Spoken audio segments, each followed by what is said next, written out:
கடைசி நேரம் 23ஆம் தேதி காலையில் வாக்குப்பதிவு தொடங்கியாச்சு, 11 மணியெல்லாம் ஆகுது.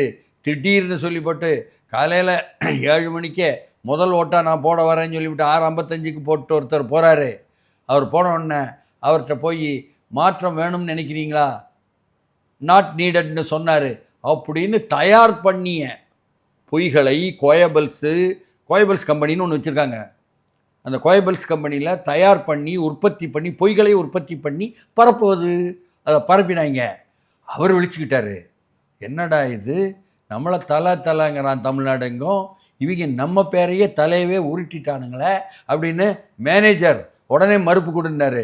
மறுப்பு உடனே வந்துருச்சு, செத்தான் எதிரி.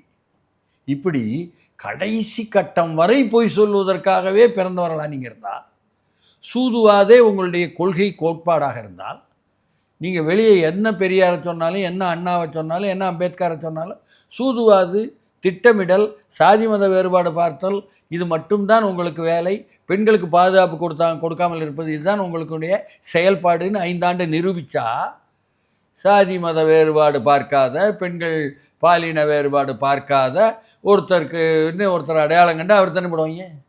இப்படி தான் ஓகே, உன்னை அடையாளம் கண்டு கொண்டு விட்டார்கள்.